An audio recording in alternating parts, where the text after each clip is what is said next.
jumped leaps and bounds through the years he's been doing stand-up. Put your hands together for my good friend, Mr. Warren Wright. Hey, what's up, everybody? Oh, man, the boys are back in town tonight.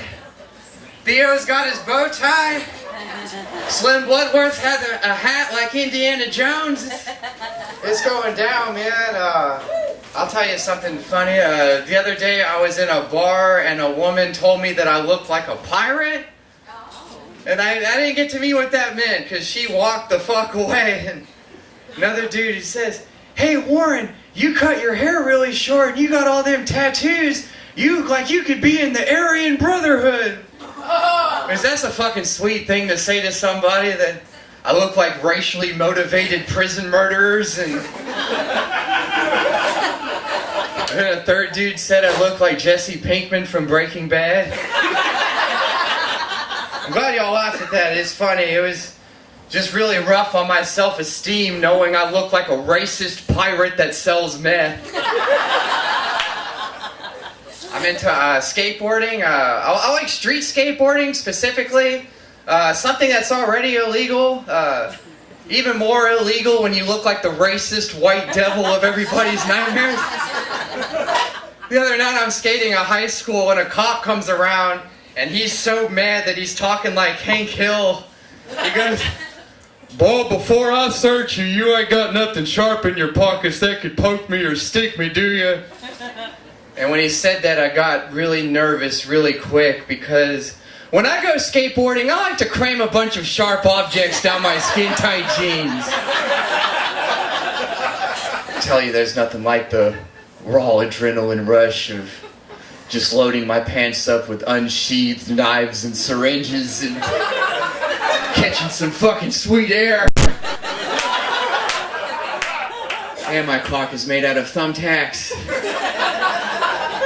I was bartending the other night and this old man is making fun of me. He thinks he's being funny. He goes, "Man, Warren, so you mean to tell me you ain't gay? Because if you ain't said nothing, I'd have sure thought you was gay." And when he said that, I had to think of that famous thing that Mark Twain once said a long time ago. Remember that famous line? He said, "It's better to remain silent and be thought of as a fool than to use a homophobic triple negative and remove all doubt." I wish you would have said nothing. I bought some weed from a man the other day and he told me it was loud. Have you ever heard that expression? Somebody use the word loud to describe their weed. It about confused the shit out of me. I'm buying weed from this man. He goes, "Hey man, you better be careful with this shit. This shit is loud." And I said, "Now what in the fuck does that entail?" He goes, "It's loud, man. That means it smells good." I said, "It sounds like you've got your adjectives all mixed up." Where I come from, when you say something's loud, we're usually talking about a noise, right? Like, your weed smells loud, does it? Well, Iggy Azalea's music tastes like shit.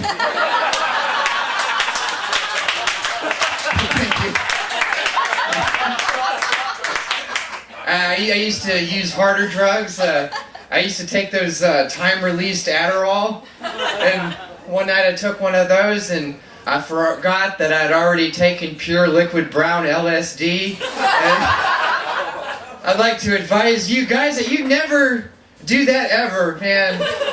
I'll tell you, I felt like I had to clean my whole house and clean it really good or else the snakes would get me.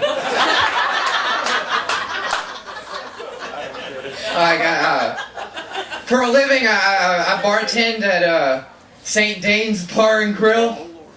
Yeah. It's fucking... You're sorry? This fucking rowdy Midtown nightclub. And I'll tell you, sometimes I don't like it. Sometimes I don't like the frat boy idiots that go in there. And I don't really like what I do. But there is something I really like about working at a rough Midtown nightclub is that I get to watch rich white people get drunk and crash high-end luxury cars. It's just the thing that keeps me holding on, man. Like, You might feel like a big ass man taking 7 Jaeger bombs and going bombing down the street, but you can say goodbye to your Audi, Tyler.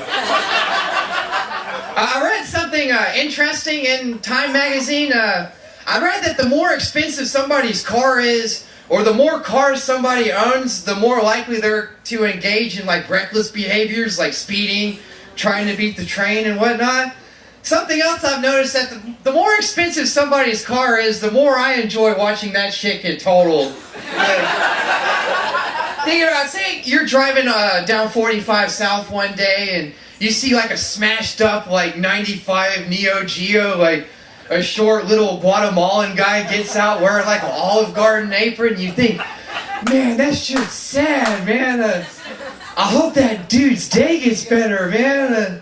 Like that image will really stick with me all day, you know? Like Connor, the 19-year-old frat boy crashing a Porsche. Fuck him, that shit's hilarious. World star hip hop. I'll leave you with this. I enjoy watching Shark Week. That's a really good program. I love how brave those people are. Like, I was watching a dude get bit by a hammerhead shark, and they interview this dude post-surgery, and surprisingly, he doesn't have a bad thing to say about sharks. He's like, yeah, the surgery cost me $400,000. The doctor told me I was lucky to keep my leg, but I just can't wait to get back in the water and continue my learning experience with these beautiful animals. Now, I really had to admire the passion for sharks that this dude has, because I think if I got bit by a shark, I'd find that motherfucker and wear him like a hat. I'd be ready to go out and find a new passion. Something scary about sharks that's really disturbing is that sharks are known for eating human beings, but just out of sheer desperation. They find human flesh really salty and greasy, and it doesn't have a lot of nutritional value. And a shark will only eat a human if it's his last chance to eat for like several miles. If you think about it, human beings are kind of like the Jack in the Box tacos for sharks. You know what I mean? Like the shark's just like, fuck it, I'll eat the human, I'm high, I don't give a shit. You know where else is open? Hey, I'm Warren Wright. Thank you guys so much. Thank you.